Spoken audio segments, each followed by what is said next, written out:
Chapter 7. It seemed hours, but it was probably only one, until Timothy said, "Do not be alarmed now, young boss. I'm going to jump into the water and kick this raft to the shore.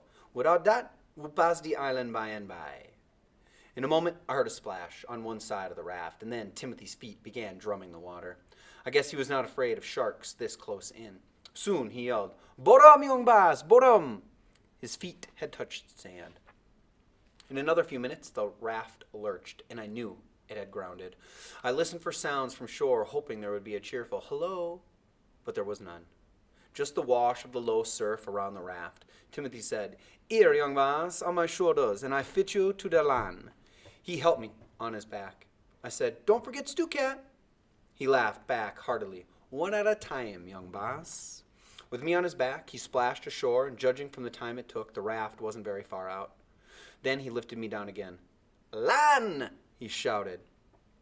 The warm sand did feel good on my feet, and now I was almost glad that we wouldn't have to spend another night on the hard, wet boards of the raft. He said, "Touch it, young boss, feel the land, 'tis outrageous good." I reached down. The grains of sand felt very fine, almost like powder. Timothy said, "'Tis a beautiful Cay, this Cay. Never have I seen this Cay." Then he let me sit under a clump of bushes. He said, "You rest easy while I put a raft out more the water. We must not lose it." I sat there in the shade, running sand through my fingers, wondering where, among all the many islands in the Caribbean, we were. Timothy shouted up from the water, "Many fish here, langosta too. We be annoying, we roast them." Langosta, I knew, were the native lobster, the one without claws. I heard Timothy splashing around down by the surf and knew he was pulling the raft up as far as he could get it. A moment later, puffing hard, he flopped down beside me. He said, "Catch my breath, then I will tour the island and select a place for the camp." He put Stu-Cat in my lap. "Camp?"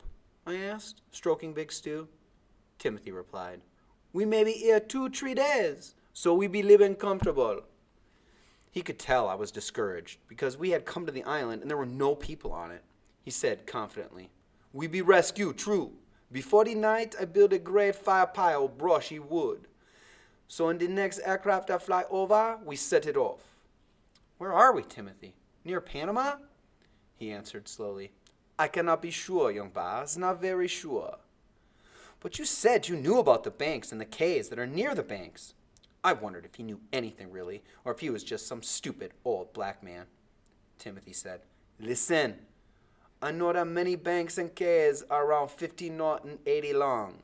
There is Rancador and Sarano, Quito Sueño and Sarania and Rosaline. Then there is Beacon and North Cay. Off to the west somewhere is Prudencia and San Andres." He paused a moment, then said, "Far away, up there, I think is the Caymans and Jamaica." "But you are not sure of this island?" Timothy answered gravely, "True, I am not sure." "Do the schooners usually come close by here?" I asked. Again, very gravely, Timothy said, "The man who fishes follows the fish. Certainly the fish be here. I've been seeing them with my own eyes." I kept feeling that Timothy was holding something back from me. It was a tone of his voice. I heard my father talk that way a few times. Once, when he didn't want me to tell my grandfather was about to die. Another time, when a car ran over my dog in Virginia. Of course, both times happened when I was younger. Now, my father was always honest with me. I thought because he said that in the end, that was better. I wish Timothy would be honest with me. Instead, he got up to take a walk around the quay, saying he'd be back in a few minutes. Then Stu-Cat wandered away. I called to him, but he seemed to be exploring too.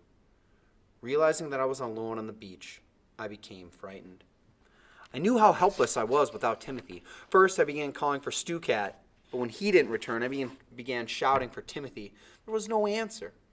I wondered if he'd fallen down and was hurt. I began to crawl along the beach and ran head on into a clump of low-hanging brush. I sat down again, batting at gnats that were buzzing around my face. Something brushed against my arm, and I yelled out in terror, but I heard a meow and knew it was only Stu-Cat. I reached for him and held him tight until I heard brush crackling and sang out, "Timothy?" "Yes, young boss," he called back from quite a distance. When he was closer, I said harshly, "Never leave me again. Don't you ever leave me again." He laughed. There ain't nothing to fear here.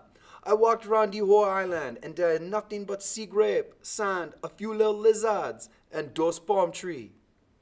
I repeated, Never leave me alone, Timothy. All right, young boss, I promise. He must have been looking around, for he said, No water here, but 'tis no problem. We still have water on the keg, and we will trap more on the first rain. Still, believing he wasn't telling me everything, I said, You were gone a long time. He answered uneasily, 30 minutes at most. The island about 1 mile long, half-mile wide, shaped like the melon. I found a place to make our camp up near the pond.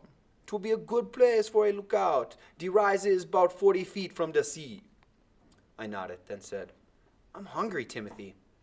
We were both hungry. He went back to the raft, took out the keg of water and the tin of biscuits and chocolate. While we were eating, I said, You're worried about something, Timothy. Please tell me the truth. I'm old enough to know. Timothy waited a long time before answering, probably trying to choose the right words. Finally, he said, Young boss, there is in this part of the sea a few little cays like this one, surrounded on both sides by humbug banks. They are cut off from the rest of the sea by these banks. I tried to make a mental picture of that. Several small islands tucked up inside great banks of coral that made navigation dangerous was what I finally decided on. You think we are on one of those cays? Maybe, young boss, maybe. Fear coming back to me. I knew he'd made a mistake in bringing us ashore. I said, Then no ships will pass even close to us? Not even schooners? We're trapped here. We might live here forever, I thought. Again, he did not answer directly. I was beginning to learn that he had a way of being honest while still being dishonest. He said, The place I am thinking is called Devil's Mouth. 'Tis a U-shaped thing with these sharp coral banks on either side, running maybe 40, 50 miles. He let that sink in. It sounded bad. But then he said, I do hope, young boss, that I am outrageous mistaken. If we are in the Devil's Mouth, how can we be rescued? I asked angrily. It was his fault we were there. Difapal! When the aircraft fly above, they will see the smoke and fire. But they might just think we're native fishermen. No one else would come here. I could picture him nodding, thinking about that. Finally, he said, True, but we cannot fret about it, can we? We'll make camp and see what happens. He poured me a half cup of water, saying happily, Since we have made land, we can celebrate. I drank it slowly and thoughtfully.